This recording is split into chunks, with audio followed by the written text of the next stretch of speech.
Welcome back to the channel, my friends. Been a long time no see. I recently got back a Pcgs submission. Sent in about 90 coins, and I got them back 6 or 8 weeks ago, and I've been meaning to share some of the results with you guys. Roughly half of them were coins that I had cracked out, and the other half were coins that I found raw. So today I wanted to share with you guys the crackouts. So we'll start with this one first. We got a 1900 and little PCI holder. They called it a 66 plus.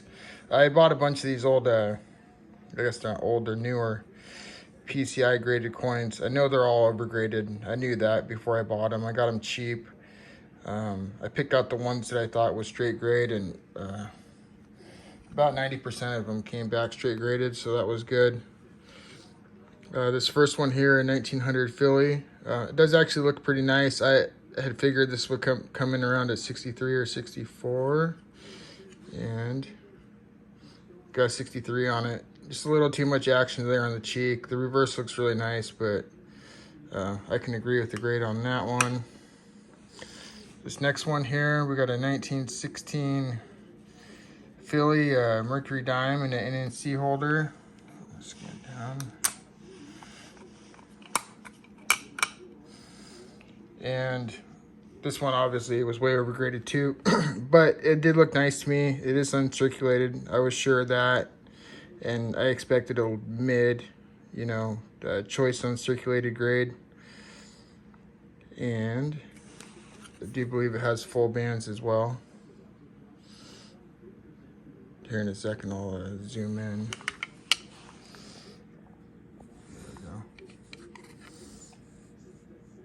You can see this coin has nice full bands, nice looking choice unk, and it came back 63 full bands. So anytime you can get one of those to straight grade, you're probably gonna do all right. Next one here, we got a AccuGrade holder, probably from the early 90s. They called this 89P, they had called it a 64. And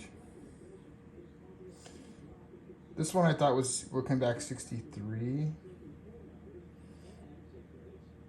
but it does have a pretty good amount of action there across the face, so it could be a lower grade, we'll see. And it came back at 62, so that was probably one I shouldn't have sent in for grading, but oh well. I'm not into it for much, so that's fine. That's probably still a $60 coin. This 1900 is probably $70, $75 coin. This 16, that's probably, I don't know, 75 bucks.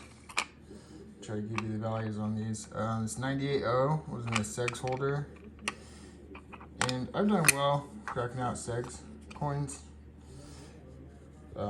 When you get up into those higher grades, it can be pretty risky buying them, but if you're just doing more common date, not high dollar coins, a lot of times I've seen that they will cross. I do have a 81S and 66 dimple in a Pcgs holder that's at PCGS right now. It's definitely not going to cross, in my opinion. I think it's a 65 PL. I showed that in a video a couple months back. This 84.0, Pcgs had called it a 64, and it did come back 64. So Pcgs did good on that one. That would probably be about a $90 coin maybe. I thought it had a slight shot of being cleaned.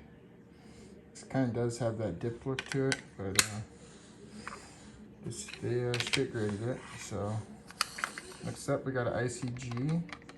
It's 81S. I made a mistake of buying a lot of ICG coins in my first year of collecting. I'm sort of just working them out. I picked off some of the ones that were more valuable, or that I thought would cross over, and kept them back and sold off the rest of them. This 81S I thought was, out of all the ones I had, was the only one that was accurately graded, possibly even undergraded. I thought this one might 64. Those have really nice fields. I had quite a few of these, and every one of them appeared overgraded except for this one, and it crossed at 63.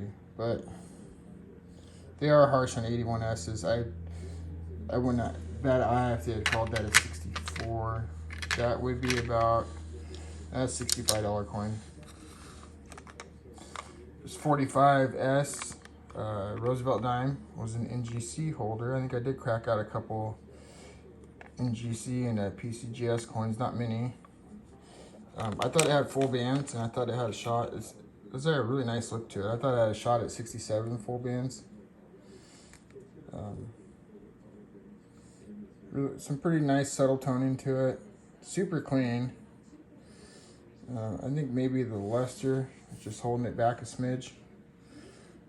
But let's see if we can get a shot at those bands. See, those bands pretty full. On a Rosie, that's a good strike. Now on a Mercury dime, the bands are quite a bit different. They're going to be a little bit sharper when it's full bands, but they're kind of generous on Rosies because they rarely come struck much nicer than that. And came back 66 full bands. So did get an upgrade to full bands. Probably wasn't worth it. Probably still a $50 coin.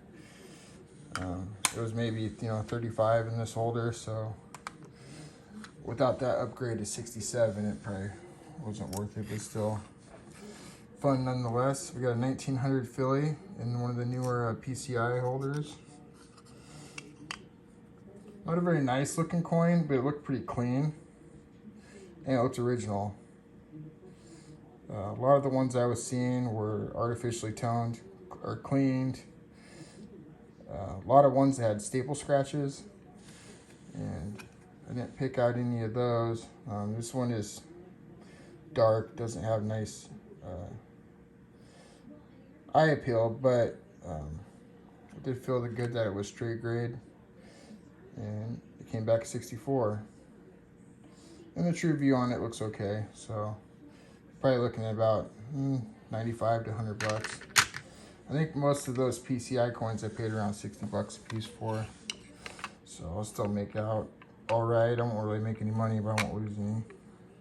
There's an 84O, an NC holder. And this was a nice original looking coin. NC is way worse than PCI even. Lots and lots of problem coins in their holders, but you will occasionally see a decent one. And when I do, and they're cheap, I will buy them because they're just fun to play with. Nice original look. I thought this was choice unk, maybe a smidge higher.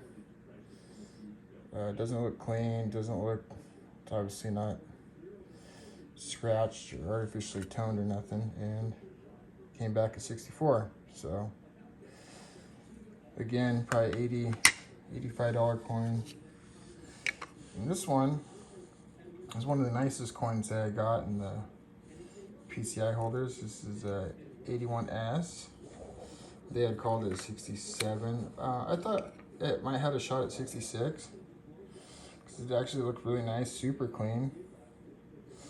Luster is really good on it. Let's see if I can get it to show on here. I think the dark toning was just a little too dark for him. Judging by the marks, I could see him calling it a 6. I think they just didn't like the toning too much, although I kind of like it. It's kind of that crusty rainbow look to it. Nice and original. And called it a 65. So I did win on that coin. It puts it at about 175 bucks. I think I paid 100 for this. And so I'm into it like 125. So yeah, you can see it's got it's a pretty good luster coming through there. I did have a 67 plus too. That was a lot nicer than this one. But right before I sent it in, I did notice a nice little scratch right on the cheek. I wasn't sure if they details it, but I think I'll go ahead and try anyways to send it in the next batch. But anyways, that is my Crackout results. I have one more of these to do, and then I'll do another video showing the raw coins that I sent in. All right, thanks. Like, comment, subscribe. Have a good rest of your day.